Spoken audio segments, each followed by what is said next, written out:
Why don't leopards play hide and seek? Too easy to spot. They're always spotted, right? Where do horses live? In a neighborhood. That's right. And did I tell you what you call a pumpkin that works at the swimming pool? A lifeguard? No. Right? We talked about this quote earlier last night from Charles Smith. In the beginning was matter. We got the amoeba, we got the worm, we got the fish, we got the amphibian, we got the reptile, the lower mammal, the lemur, the monkey, the man who imagined God. And we said that's what you expect from people who don't believe in God. If you're going to get rid of the idea of a supernatural creator, you've got to come up with something, and that's what they've come up with. But what you don't expect is for people who believe in God to then agree with that kind of statement. Now, this is a poster from a university associated with the Lord's Church on the wall of their science building. And on that wall, you see the amoeba, to the worm, to the fish, to the amphibian, to the lower mammal, to the lemur, to the man. In pictorial form, the exact same thing that Charles Smith said in word form.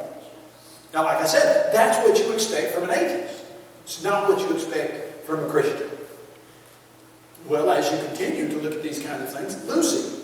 Well, we're told that Lucy was one of our earliest primate ancestors and that she was a part primate on its way to human. Well, the fact of the matter is Lucy probably wasn't even a female. And there is absolutely no evidence whatsoever that she was related in any possible way to humans. And there's no evidence that one kind of creature can evolve to another kind of creature. In fact, there's much evidence against that. She cannot be a human relative. But that's what you expect from people who have gotten rid of the idea that God created humans unique from all animals. Well, another university associated with the Lord's Church, they had an anthropology class in the evening, and the teacher in the anthropology class explained to them that they were the products of evolution over multiplied millions of years, and that Lucy was their ancestor. That's what you expect from atheists who don't believe in God and the Bible. It's not what you expect from people who believe in God and the Bible. So the question then arises, why does this idea of millions of years continue to get shoved in to biblical teaching when people are trying to hold on to the millions of years, they're trying to hold on to the Bible, so why don't they just smash it together? What's the impetus behind this? What's driving this? I think you can see from these two quotes the student's perception of Earth's age, influence, acceptance of human evolution. And as you read that, listen closely. High school and college students who, now this is from an evolutionary atheistic background writer. Okay, this is a non-believer writing this. Who understand the geological age of the Earth, 4.5 billion years, are much more likely to understand and accept human evolution. The role of Earth's age is a key variable that we use to improve education about evolution, which is important because it's the unifying principle of biology. What's being said? If you can get a kid to believe the age of the Earth is millions of years, you can get them to believe they evolved from lower animals. If you can't get them to believe in millions of years, you can't get them to believe in evolution. And so I believe there's a very real reason why Satan wants this idea of millions of years to be put into wherever the idea of the age of the Earth is being taught, because he can't get kids to believe in evolution without it. Now, basically, what it is, it's a gateway idea. You've heard that some drugs are gateway drugs, that they do harm, but they don't seem to do as much harm from the outset as others. But if you can get a kid to do this drug, then you can get that kid more easily to do this harder one, and this harder one, and this harder one, and you just need to get them in the door. Well, that's what this idea of millions of years is. It's just an idea that gets a person in the door to be ready and prepped to believe in evolution, and then ultimately to believe that, hey, the Bible doesn't mesh with history. Now, the problem with this is, and here's why this drives the whole discussion, because everybody in discussion recognizes that if there aren't millions of years, evolution could not happen. You have to have not just millions, but billions of years for evolution to happen. And the fact of the matter is, even if you have billions of years, evolution still couldn't happen. Because how many times can you blow up the ingredients to build a house and it eventually turn into a house through those explosions? Well, it doesn't matter how much time you got. That won't ever happen. But everybody recognizes that if you don't have the time, even evolutionists admit, it won't ever happen. Couldn't happen without the millions or billions of years. And so if evolution is true, it has to be the case that there are millions and billions of years. Now, what I'm going to show you, I believe, is that, number one, historically it's not the case, and number two, biblically it's not the case, or vice versa. Number one, biblically it's not the case, and number two, historically it's not. But as you go to Exodus chapter 20, verse 11, you read the simple statement, in 6 days, the Lord made the heavens, the earth, the sea, and all that is in them. Now, as you look at that, it's a very straightforward statement that there's no reason for you to even come to any other conclusion. If I were to ask you the simple question, how long would it take for God to make the whole universe? According to Exodus chapter 20, verse 11. 6 days. No problem. Could God have done it in 6 seconds? If he wanted to. Absolutely. Could he have done it in 6 nanoseconds? 6 picoseconds. I don't even know what a nanosecond or a picosecond is. I just know it's a little bit than a second. Could he have done it then? Yeah. Could he have done it in 6 billion years? Yes. Why don't we say he did it in 6 seconds? Because he didn't tell us he did it in 6 seconds. How long did he tell us it took him? 6 days. Now, as you're looking at that, if you want that to mean 6 billion years or more, actually, if you're going to get the whole universe involved, it's got to be 13.82 billion years according to modern atheistic Big Bang type discussion. You need 13 billion years. And here's what I see happening. I don't know if you have seen the old Disney video, the old Disney movie of Cinderella. And Cinderella, well, she goes to the ball and her fairy godmother has given her this amazing dress and these crystal clear slippers. But, of course, the one instruction that she's been given is she has to leave the ball by 12 midnight or everything turns back to exactly like it was.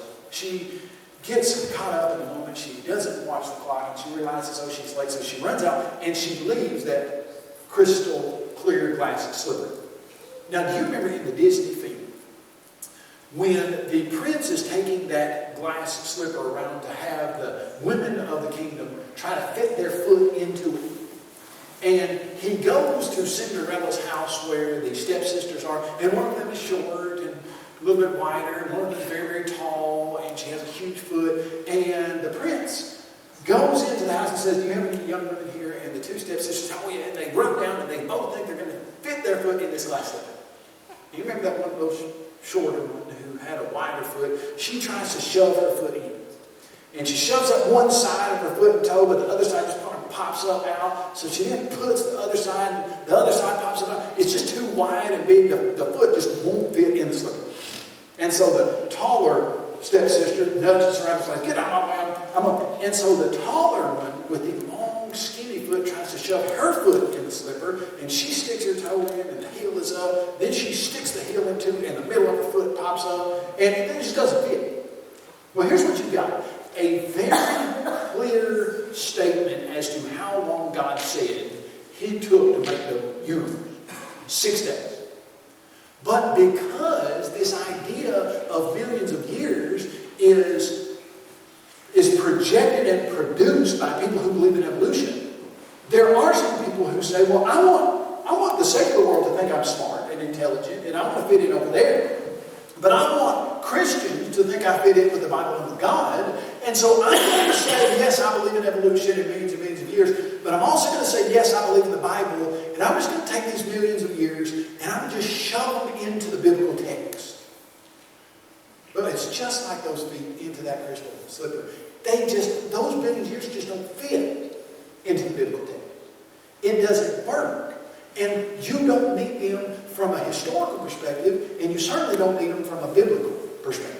So if I were just to say, just right now, hey, according to this verse, how long does the Bible say it took God to create the universe? 6 days. Is that simple? Now, if you're going to try to smush billions of years into the 6 days, then you've got to change something about what the text says. And what a lot of people have focused on is they say, well, hold on a second, what is a day, really? I mean, couldn't a day be something else other than a literal 24-hour day? Because don't we sometimes use the word day to mean something else other than 24 hours? And so they say, okay, yeah, I believe that statement, but I think days could have been something other than days. Well, now, before we just dismiss that, let's ask a simple question. How do you ever know what a word means? Always, in every sentence, you can only know what a word means by the context. It's the only possible way. So what does the word bear mean? B-E-A-R. It's a good question, isn't it? And so, if I were to say, hey, I want you to give me the exact definition of the word bear, you couldn't do that unless I gave you some context. And so, suppose I said, Tim and I were walking through the woods in our Sunday clothes, and all of a sudden we turned around and we saw a bear. I sat down and changed my Sunday shoes into my tennis shoes, and Tim said, Kyle, why are you changing your Sunday shoes into your tennis shoes? You can't outrun that bear. And I said to Tim, no, I can't, but I can outrun you. Now, what's the context giving us as a meaning for bear? B-E-A-R now means a large furry creature that is omnivorous, that can chase him down while I outrun him. That's what the word means. Now, what if I then said the load of bricks was too heavy for the 8-year-old boy to bear? Spelled the same, sounds the same. Does it mean the same? No, that means something very different, and the context tells us exactly what it means now. And we could come up with several different definitions for the word bear. So, we go to the word day, and we ask ourselves the real simple question, do we sometimes use the word day to mean something other than 24 hours? Yeah, we do. In fact, we do on a regular basis, the opposite of night. What'd you do today? Well, most of the time when we say what to do today, we don't mean what you do tonight. We mean what did you do during the time it was daylight. Now, lots of times for us, that's about 12 hours, but if you happen to be in Alaska at certain times of the year, it'd be about 23 hours. The time that it's like. You remember what Jesus said, I must work while it is day. The night's coming when no man can work. What did he mean when he said, I must work while it's day? Got to work while it's light, because there's coming darkness, and you don't normally work in the darkness. Okay, the opposite day. Is that a 24-hour period? No. Most of the time, that's talking about a 12-hour period. Even shorter than 24 hours. And then you've got a period of time in the future. Unidentified period of time in the future. The day of the Lord will come as a thief in the night. What does the day of the Lord mean? Not a 24-hour period. It's an unidentified time in the future. There's coming a day when we might have electric cars that are the only thing that run on the roads. There's coming a day. You mean there's coming a 24-hour period when that's going to happen? No. An unidentified time in the future. Easy to understand. The total days of creation. You might not know this, but in Genesis chapter 2, it says this is the time, basically, when God created everything, the day on which it was made.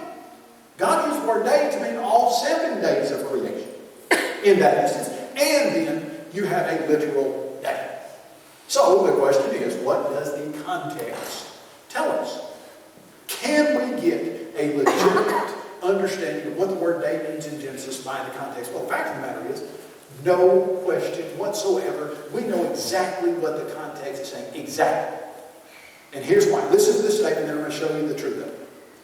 The Hebrew writer, Moses, put virtually every contextual clue available in the language for you to understand that day meant a literal 24-hour period.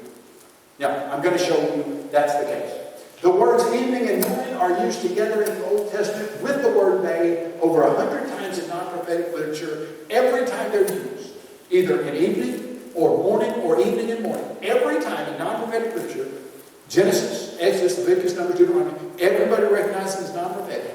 Every time, they always mean a literal 24-hour day. And so you've got this idea, day, well, what do you mean by day? It's got an evening and a morning. Well, what do you mean that it has an evening and a morning? It has a dark time and a light time. Okay, well, is there ever an instance in the whole Hebrew language, in the history of Hebrew, where this is used in this kind of literature to mean something other than a literal 24-hour day? No, never. Not one time. It would be a completely new thing in the Hebrew language. Now, here's what you're looking at. If these days were billions and billions of years, then, as one young man came up to me and stated last evening, you'd have some real problems. Because on day 3, what does God create? Flowers, grass, trees. And if this is a long extended period of billions of years, and you don't get the morning until several more billion years, that fruit tree that God created on day 3 in the evening, it's not going to make it till the morning, because there's going to be X number of billions of years until they have light again. You see the problem there. Not only does it not correspond with the context of the word as it's used in Genesis 1, but you've got some logistical problems there that give you a real challenge to that idea, because if it's a long extended period of billions and billions of years, you've got plants going for millions or billions of years without getting any light. And you know that's not what is going to happen. Well, you go to Genesis chapter 1, verse 14, and you say, God said, let there be lights in the firmament of heaven to divide the day from the night, and let them be for signs and seasons, for days, and for... Well, if a day is billions of years, what's a year? That's a great question. What's God showing you? He's showing you right here this word for days and years. Now you need to remember this. As we move forward, that word days right there is the plural of the word day. Okay? That's going to be important in just a minute. But notice what the writer is saying. These were for days. Well, what do you mean? Chunks of time, 24-hour periods. And years. What do you mean by that? Chunks of time that were 365.24 days. And that's the distinction that's being made here in Genesis chapter 1, verse 14. But some people will then go to 2 Peter and they'll say, well, hold on just a second. Isn't it the case that 2 Peter 3:8 explains that days aren't always days to God? And they'll say, but beloved, don't forget this one thing, that with the Lord, one day is as 1,000 years, and 1,000 years as one day. Now hold on just a second. Let's look at a couple things here. What is this context talking about? If you'll remember there in 2 Peter 3, it says, now scoffers are going to come in the last days, and they're going to say, where's the promised Son's coming? For since the beginning of creation, and since the time of our fathers, all things continue as they were. How come Jesus hasn't come back? That promise was made, and it hasn't been fulfilled, and it's not going to be fulfilled because it was so long ago. And Peter's saying, well, hold on just a second. If God makes a promise today, it's just as good 2,000 years from now as it is tomorrow. And so with the Lord, if He made a promise yesterday, or if He made a promise 2,000 years ago, it's still just as good. But does this context mean that days and years are the same thing to God? No, it doesn't mean that at all. In fact, it's not even talking about the days of creation. And it says they are as 1,000 years. And one more statement, and I think it's the most pertinent in this regard. What two kinds of time periods was God trying to communicate to us in this verse? That with the Lord, one day. What do you mean by the word day in this context? A 24-hour period is as 1,000 years. What do you mean by the phrase 1,000 years? 1,000 years of 365 days apiece. So does God know how to communicate the difference between a day and 1,000 years? Well, you did it great right here in this verse. And so basically what we're told is God doesn't even have a way to tell us that the days of creation are days if He wants to. Well, certainly He does, because He knows how to communicate the difference between a day and 1,000 years. And He's done it on any number of occasions. And Genesis chapter 1 is certainly one of those occasions. Now, here's what else you have. When a day, the word yom, Hebrew, is modified by a number, it always means. Now notice this. We fail to find a single example of the word it means a period of anything other than 24 hours when it's modified by numeric action. Now, here's what that means. You guys understand this? It's the same in English. If you say something like, back in my day, we used to walk uphill to school both ways, 6 foot of snow, barefooted, backwards, pushing a wheelbarrow for books. Okay. Back in my what? Back in my day. But now if I say 2 days ago, now back in my day could mean any time.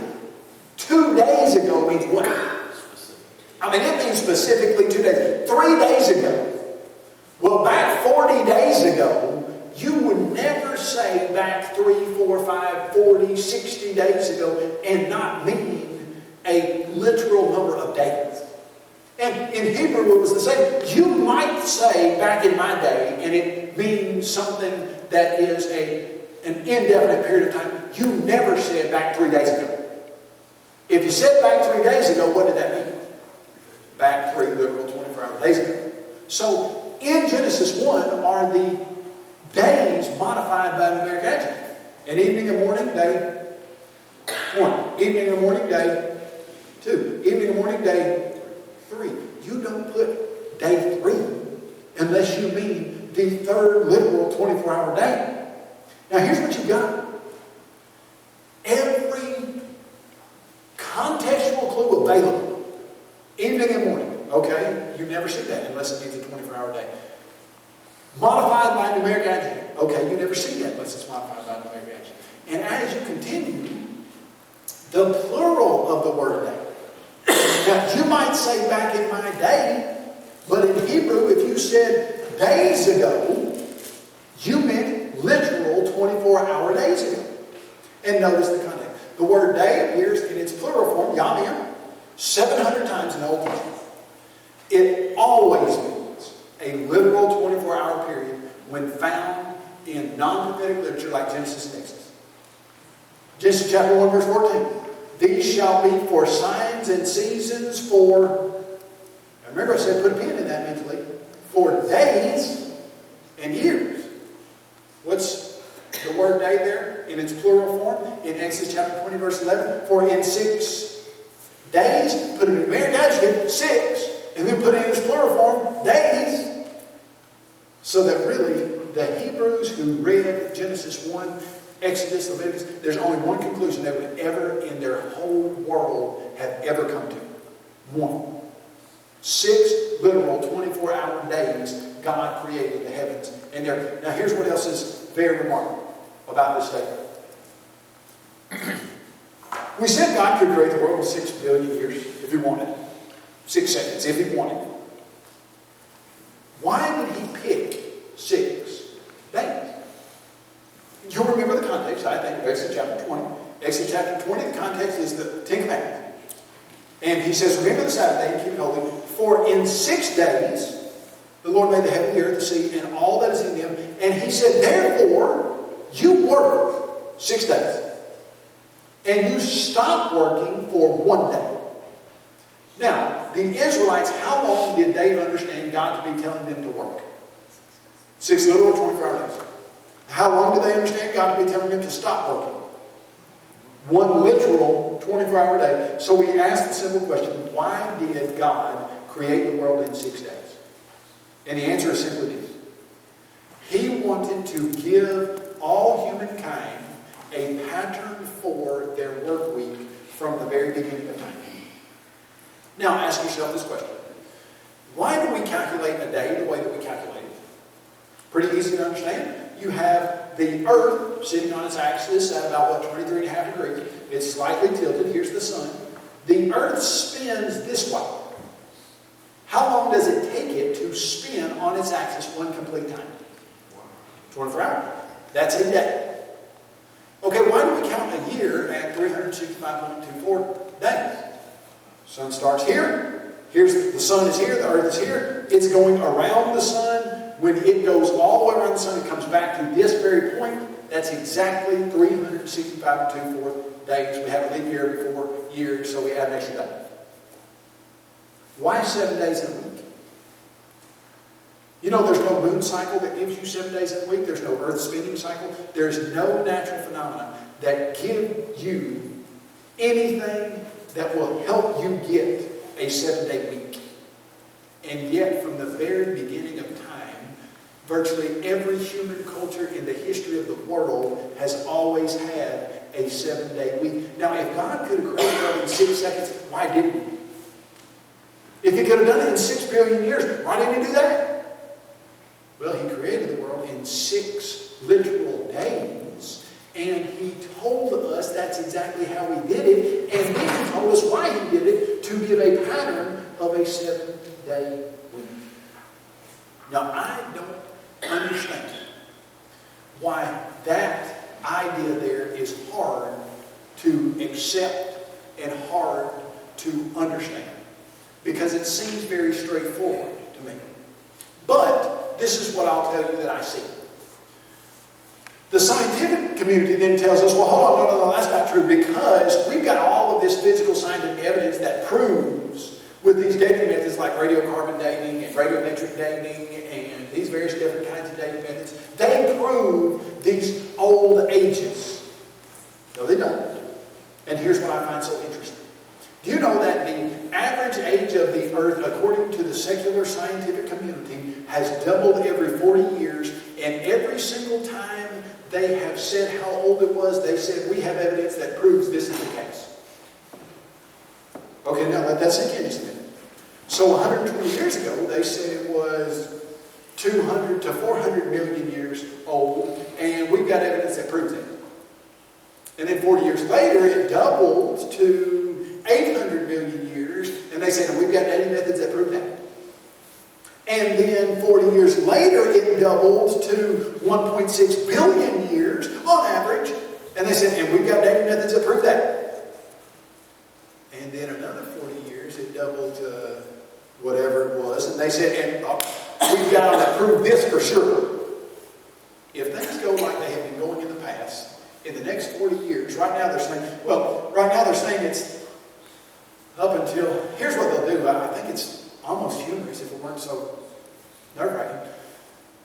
Probably 5 years ago, they said, we know now exactly when the Big Bang happened. It was 13.7 billion years ago. 13,700 million years ago.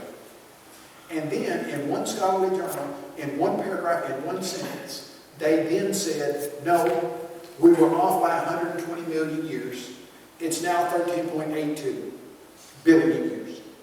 Now, you probably didn't even know that subtle shift happened because they just threw 120 million years in one sentence, and now the new thing is 13.82 billion. Guess what they're going to do? Most likely in the next 10 years. We were off. It wasn't 13.82 billion. Actually, it was 14.5 billion. They're going to put it in one sentence, in one paragraph, and that's going to be the next year. And that's going to go for the next 10, 15 years until ultimately it then doubles. And when it doubles, and you say, well, hold on a second, didn't 40 years ago you say you had evidence that proved it was this old? Well, we said that, but it wasn't right now. We know it is this old for sure. Changes every 40 years. And here's the problem. All of those dating methods are based on certain assumptions.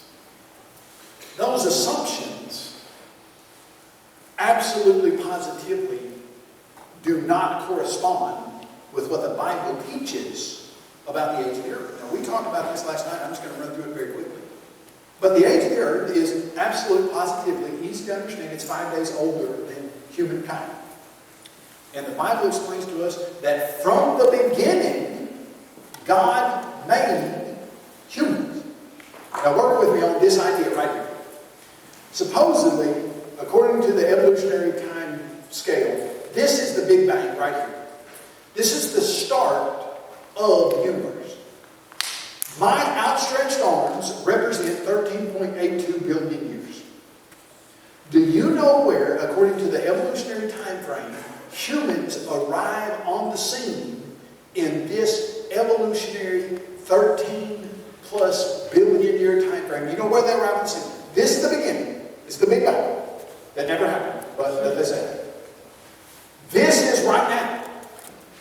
Humans arrive at the tip of my longest finger at the very end of the scale. So all of this time that's represented by 13.82 billion years, humans arrive at 13.819994. That's not what the Bible says. In fact, the Bible very clearly says, from the beginning of creation, God made them male and female. Humans aren't separated by millions of years from the beginning of creation. They were at the beginning of creation. And you don't need the millions and billions of years, certainly from a biblical standpoint, but you absolutely don't need it from a physical standpoint either. Now, we talked about this last time, so I'm not going to go over it again, but here's what I want you to see. If you go into any number of canyons, any number of caves, and there are a bunch of them on the way up, from Tennessee to Kentucky. Kentucky's got all kinds, Mammoth Cave and various different caverns and caves. If you take the standard tours, you're going to be told, okay, I learned a new word, you guys might like this, speleothemes. Now, a speleotheme, if somebody is a spelunker, then they go into caves. Spelunking is the exploration of caves. Speleotheme is something that grows in a cave. Now, that's the big time word for what we've always called just the generic stuff like stalactites and stalagmites. But what else I learned is there's other stuff besides stalactites and stalagmites. There is cave bacon. Have you ever seen cave bacon? I thought I had seen every kind of bacon there was. But no, I even tried some bacon-flavored chapstick. Now, some things are really, really good until you put them in artificial flavored chapstick. Look, bacon-flavored chapstick, don't get that for your kids for Christmas, because my mom or somebody got that for me for Christmas. I put that on there, and for about 3 hours, I was tasting something that didn't taste. You can't say it didn't taste like bacon, but it didn't taste like good bacon. It tasted like... Anyway, I digress. I did digress. But anyway, here's what you're told. You're told, and now here's how virtually every day method works. I won't have time and technicalities to go into each individual, the radiometric, the radiocarbon, etc. But here's how they all work. They all work on you looking at something that's happening right now, and you extrapolating from that how long it's been happening. And so when you go into a cave, here's what you're told. These stalactites. Now there again, just another little lesson for you. If it's tight, it hangs tight from the ceiling. If it's a stalagmite, I always heard you might trip over it, and so it's on the floor. So a stalactite comes from the top. And they say, okay, this cave, we have been giving tours through this cave for the last 40 years. This particular stalactite right here has been growing ever so slightly for those 40 years. It has grown 1 centimeter in 40 years. And this particular very large stalactite is 12 feet tall, 12 feet long, hanging from the ceiling. And so if it grows 1 centimeter every 40 years, then how many years has it taken to grow 12 feet? I don't know either. I haven't done the math. I'm just working with me. You then change the centimeters to inches, and then you've got 12 inches per foot, and then, okay, it takes a long, long time. Now here's what they're doing. They're taking a rate of deposition that they see now, and they're saying it's always been depositing at this rate. And so if you've got a stalactite in that particular cave that is 1 foot long, then they say it's this old. Now here's the problem with it. Even though they say that that is how these things happen, they know better than that. In fact, we all know better than that. Okay, here was a pipe that was put in this particular place about, I think this was about 50 years ago. It's in Washington, D.C. I think it's under the Lincoln Memorial, I think, this particular one. Well, those stalactites, if you use the standard stalactite deposition rate, they should be 12,000 years old. But they're only 50 years old. So what do we see? Well, there are 3 main assumptions that all of the dating methods are based on. Number 1, that none of that stalactite thing was there to start out with. Now, in caves, that might be true, although there might have been some stalactites to start out with. But in the radiometric dating stuff, they have to assume that there was none of the daughter element. It's a little bit of a technical term, but they have to assume that none of it was there to start out with. Number two, they have to assume that nothing's added to it or taken away from it in the whole life of the thing. But now here's the real catch, number three. They have to assume that the rate of deposition or the rate of decay or whatever rate they're measuring has always been the same. Well, guess what we know? What we know is if it rains more at a certain time, then that means it deposits the stuff from the soil in the caves much quicker. So if there was a time when there was a lot of water seeping through that cave ceiling, a lot more water than is seeping through the cave ceiling now, guess what? The deposition rate would be extremely higher than it is now. And if there happened to be any number of things that would change that deposition rate, then you can see the rate of decay or the rate of deposit. But you just don't know how long that has been. Let me give you an illustration of that. Suppose that you are walking in the woods and you see a guy who's chopping wood. And you set your watch as he chops down a tree, and it takes him 1 hour to chop down a tree. 1 hour. You look on the ground, you see 24 trees. How long has the guy been chopping wood?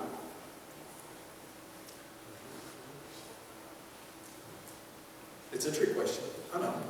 Very few of us even want to say it because we know that I'm about to say no. That's exactly right. But somebody come on, so I say no. That's okay. You think if it's the same rate of chopping down, there's 24 trees on the ground, he's been chopping trees at 1 hour at a time, then he's been chopping for 24 hours. So you go ask him, hey man, looks like you've been at work quite a while. It's been 24 hours. He said, what are you talking about? Well, I just watched you chop down one tree, and it took you 1 hour. There's 24 trees on the ground. It must have been 24 hours. He said, no. When I got up this morning, my quota was 24 trees. But man, when my belly was full of a good breakfast and my axe was really, really sharp, I was chopping 4 or 5 trees down an hour. And I got kind of tired just this last part of the day. I knew I only had to chop 1 tree down left. And so I just took a whole hour, but it was a leisurely chop and I wasn't really in a hurry. I've actually only been working for 8 hours. Well, you assumed that what you saw him do was what he always did. And that assumption just threw you off by, well, you're looking at 16 hours long you work. Well, that's the same exact thing that happens with the dating methods. They just don't work when you say, well, hold on just a second. You just assume that it has to be the same rate. You assume that nothing was there to start with, and you assume nothing's tested in the last however many years. And they basically say, yeah, we assume that. And then when you say, well, do you know that? And they say, no, we don't know that, but I mean, it's got to be that way. It's for evolution. Okay, it does have to be that way for evolution to work, but if it wasn't that way, guess what? Evolution didn't work. And the fact of the matter is, evolution has never worked because evolution isn't true, and you don't need millions of years because the Bible tells you exactly how long it took God to create this universe, 6 literal days. Imagine if you had always believed that a tomato was poisonous. And somebody stood up here in front of you and said, do you see this, Wolf Pete? And they took a bite out of it. And you thought they were going to fall over dead. And they didn't. Would the whole way you looked at that tomato change? Absolutely positive. Many of us have always been told, hey, science has got this in the bag, and we know there are millions of years. There aren't. They don't need to be. There never have been. And it's time we started looking at the world in a way that recognizes the biblical explanation for them. You guys have been such a very patient and kind audience. That only took us 12 minutes. It's only 9 o'clock right now. Don't even look at 2 o'clock. Okay, it's not. It is a little bit past that. We've got 1 or 2 questions, and then we will wrap it up for you. Or maybe 3 minutes. Anybody have any questions? Yes, sir. What you got? Could you tell us a little bit about the fossilized miner's hat? Could I tell you a little bit about the fossilized miner's hat? Here's what you got going with fossilization. There again, lots of times you're told fossilization takes millions and millions of years. The fact of the matter, however, is you don't need millions of years to fossilize something, to turn it into complete stone. And lots of fossils that they tell us are millions of years old have not even been turned into complete stone. They haven't even been fossilized. For instance, they found the Tyrannosaurus rex femur, and Tyrannosaurus rex femur is supposed to be 70 million years old. Every bit of soft tissue in it should have been changed into rock. Because you know when you find a fossil, you're not looking at the actual thing. You're looking at a rock in the shape of the thing. I'll give you a little kind of whatever, take it for what you want. But there is a branch of fossils that we have found called coprolites. Does anybody know what a coprolite is? Anybody? Well, you're going to think it's kind of funny, I think. A coprolite is fossilized dinosaur feces. Dinosaur poop is what a coprolite is. Now, I say that to say, I've got a pile of a coprolite, dinosaur poop. I have one that's fossilized in my office. Now, when I take it to kids at school and let them touch it, do they need to wash their hands? No, they don't. Although it's kind of weird, but it's all a rock now. There's none left of the original stuff. It's completely been fossilized. So you're not looking at dinosaur poop. You're looking at a rock in the shape of it. When you're looking at a tooth from a dinosaur, you're not looking at the actual tooth. There's no dent in there. There's no enamel. You're looking at a rock in the shape of it. Well, if a dinosaur femur was 70 million years old, you should have a rock in the shape of a femur, but there shouldn't be anything in the middle. And yet, when they broke open the Tyrannosaurus rex femur, guess what they found? Soft tissue, red blood cells, collagen that was so stretchy that you could pull it apart and let it go and it would snap back together. And that's not an isolated event. They have found unfossilized soft tissue in numerous dinosaur fossils. Now, number one, that should tell them, oh, we've said these are 70 million years old. We got soft tissue in them. They're not even completely fossilized. They can't be 70 million years old. But to the point, it doesn't even take thousands of years to turn something into complete rock. If you have the right pressure, the right heat, and the right chemicals involved, you can take a piece of wood, petrified wood. Well, you just take a piece of it and you dip it in the right chemical solution and you can petrify wood in a month. And we have found all kinds of things that have been fossilized in short periods of time. We have found a miner's cap in the shape of a that has been completely replaced by rock and is what we would call a fossil, and yet we knew it was only 80 years old. There is a bridge in, it's one of the places in Germany. I don't know exactly the place. I've got the documentation for it on the website. But they put wood pylons in the ground to hold the bridge up. And about 100 years after they built the bridge, they went to dig the bridge, wooden pylons up. And those wooden pylons, because of the pressure that was put upon them, I guess, by the stuff running over the bridge and by the way that they buried it, they had turned to coal. In 100 years, the pylons had started turning to coal already. You didn't need millions or even thousands of years to get the pylons to turn to coal. And so what we find, to your statement, is lots of things, number one, aren't as fossilized as they should be if they were 70 million years old, which they're not. And then number two, are much more fossilized than they should be if uniformitarianism were true and things always fossilized the same rate. You can get a petrified piece of wood in a month. And you can make coal and oil in a laboratory in a couple months. Because all you need is the right pressure, the right heat, and the right conditions. You don't need thousands or millions of years. So, very good question. Yes? I've always heard the assumption that pre-flood, it had never actually rained on the earth, which makes the story of Noah, the faith of Noah, that much more impressive, that he didn't even know what rain was. Yeah.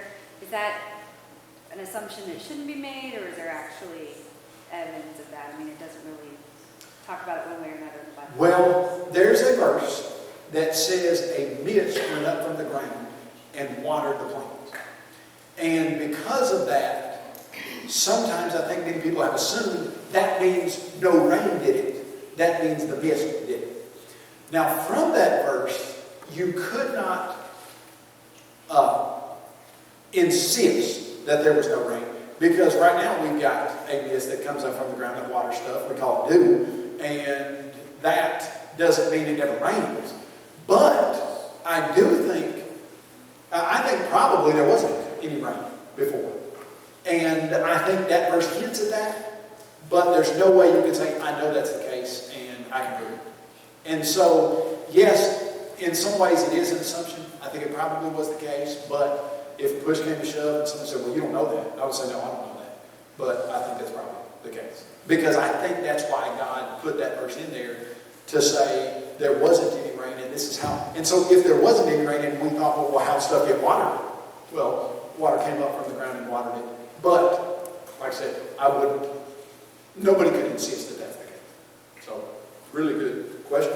And the answer to that is, we don't know.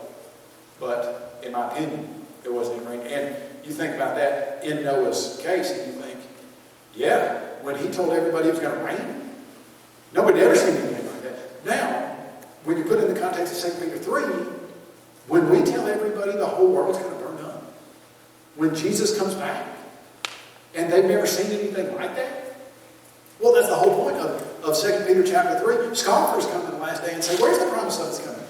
All things continue as they were from the time of our fathers. We've never seen the world burn up. And the world's not going to burn up, because that's not how stuff works.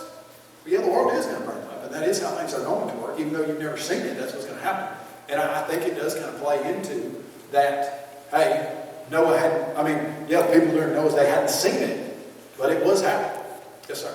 So that's great. That leads into my question. So you've done a great job, and you've done all your studies and preparing, and we talk about creation and a creator, and most of the studies and all that we look at, we go back to creation, but we don't talk a lot of times about how that creation ends.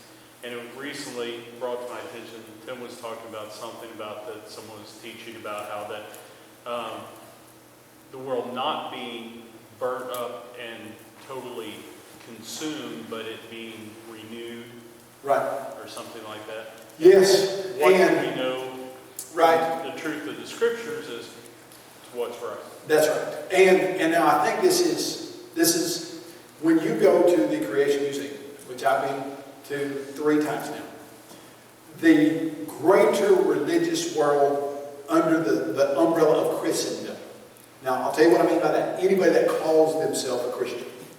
Now, we know that anybody that calls themselves a Christian is not necessarily a Christian. Like Jesus said, not everyone who says to me, Lord, Lord, shall enter the kingdom of heaven, but those who do the will of my Father. But I say that to say, in greater Christendom, there is an idea that is presented very clearly there at the Creation Museum. They give you the 7 C's of history. And they start with creation, then they go to corruption, and then they get all the way down to the end, and their 7th C is consummation. And what they say is going to happen is that the world is going to be recreated, this physical world is going to be remade so that the child will sit down with the cobra and the lion will lay down with the lamb, and paradise is going to be restored on this earth. And I would suggest that that just simply is not what the New Testament teaches. That if you go to 2 Peter chapter 3, it gives you what's going to happen. And it tells you there in verse 9, the day of the Lord is going to come as a thief in the night, in which the elements will pass away with the great heat, both the earth and the things that are in them, and all of the elements will be destroyed. And I think that is just a very clear statement as to what's going to happen to the world when Jesus Christ comes again. It's going to be burnt. All of the elements are going to be destroyed. We are going to have new, glorified spiritual bodies that are not physical bodies, according to 1 Corinthians chapter 15, that this mortal must put on immortality, this corruptible must put on incorruptible, and the world and the universe is going to burn up. And there's not going to be a recreation of what we see here. And so that is, for all the good that the Creation Museum does, and I think they teach a lot of really great things. What I tell my kids when I go, it's very much like eating catfish. And on the whole, you eat the good parts and you leave the bones. And I think some of the bones that you leave there at the Creation Museum are that idea that there's going to be some remaking of the Word. And they get that from certain passages. I think they just pull out of context and twist a little, and they just, I think, ignore the very clear teaching of 2 Peter chapter 3, 9 through 11, where it just states it's all been burned up. And that's the answer that I would give to that. All right, I think we're going to answer one more question, and that's going to be what you got. Okay, if I put mine with like, we don't necessarily know that stuff Yes, is changing right. all the time. Have you observed, uranium 235 not decaying at constant rate or, have we observed that, or is that just speculation? Well, yes and no. And let me tell you what I mean by that. We have observed chemical processes that should be constant that are not. And physical processes as well. And so what I mean by that is, when you, for instance, look at how long it would take a small river to erode a canyon the size of the Grand Canyon. Okay, you look at the physical process and you see that if it had this much water, it would take this many thousands or millions of years to do it. Well, but then we watch Mount St. Helens explode, and a year after that, a dam-like structure break and carve out a canyon that's 1/40th the size of the Grand Canyon in 2 days. And we see, the physical process of erosion actually can be accelerated rapidly, massively, on a huge scale. And so again, we look into things like helium that's still trapped in diamonds. And diamonds were supposed to have been 250 million years old, and helium is a gas that escapes from porous structures very quickly, and so there should be no helium left in any diamond whatsoever. And yet, inversely, every diamond that is looked at in the lab, there's still helium. And so we realize, okay, hold on just a second. If the rate of escape of helium has always been the same, then there absolutely should not be any helium in this diamond. And yet every sample of diamond that we see, we've got helium. In fact, 8% of 9%. And so we do see lots of physical properties that we see rapid acceleration or even slow acceleration. Now, for some of them, we might not have seen that either. So like if you're saying, okay, have we ever seen uranium breaking down to lead? Have we ever seen that process slow? Well, I'd have to do a little research on that and see if we've ever seen an example of that particular one. But overall, we see the physical processes, they do have an acceleration or even slow down. And so you can't assume that any of them are constant. So that's a really good question. All right, well, we're going to end it with that. Thank you so much for your time. I really enjoyed it. I have, sometimes you go to a congregation and it's almost like there's a personality of, I don't know, it's harder for them to listen, and I don't know. Sometimes I go to a congregation and they just don't listen all that well. That's what I'm going to say. Sometimes I go to a congregation and the people listen amazingly well, even when we go over by a few minutes. And they're interested in the stuff. Afterward, they talk to me about it. They want to know more about it, how they can use the stuff, etc. And that's how this weekend has been. And I want to commend you for that. I want to thank Tim for often preaching over his time so that when I do, it doesn't make that big of a difference. And I can see he's really gotten you guys used to that. That's a good thing. That's a good thing. But no, really, seriously. You guys have been a wonderful audience. You've interacted with me in a way that's been very encouraging to me. And I can tell you are serious about this. You're serious about the Lord's work here. And you don't come to stuff on a Friday night and a Saturday night and spend this kind of time and put in this kind of attention and effort if you don't care about this stuff. And I really do appreciate it. And I say this stuff, but I think more if you don't care about the Lord's work, about the Lord's kingdom. And I think it's just very obvious that you do as a congregation. And I want to thank you for letting me be a part of your congregation for this weekend and letting me be encouraged by your presence here. And I hope that my presence here has been, at least in some part, as much of an encouragement to you as yours has been to me. And I thank you very much for that. Let's close in prayer, and then we will come back tomorrow morning at 9:30. All right, 30 more minutes of sleep I'll get, 9:30, and we'll be dealing with the fruits of atheism. What happens when people don't believe there's a God that put it in practice. And then giving our kids a defensible faith. How can we make sure that we're teaching our young people what they need to know to be able to combat this stuff in the spheres of influence where they will be? That's what we'll be dealing with tomorrow at 9:30. And then what time's working? 10:30. 10:30, okay, great. All right, let's pray.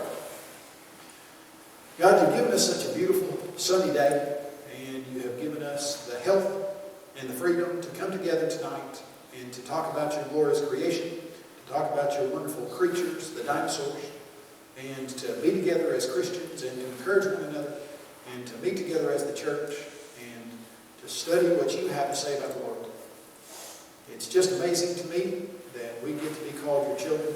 It's amazing to me that I can travel all over the world, literally, and all over the country, and find places where I'm welcomed as a family member like this congregation.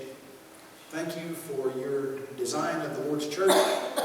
Thank you for your design of the leadership of the Lord's church, and especially for the fellowship of the church and the family of God that you had in your mind even before you started creating this physical world. Thank you for this congregation here at Point Pleasant. We ask that you will bless them in every good thing that they endeavor to do. Please bless the remainder of our meeting together and our worship service tomorrow. And please help us always to focus our lives on the point that we are here to glorify you, whether by life or by death or in everything that we do. That's why we're here. And help us to remember that every day and to work toward that goal. Just like Jesus did and showed us the perfect example of it. And it's through his name that we pray. Amen. You are dismissed.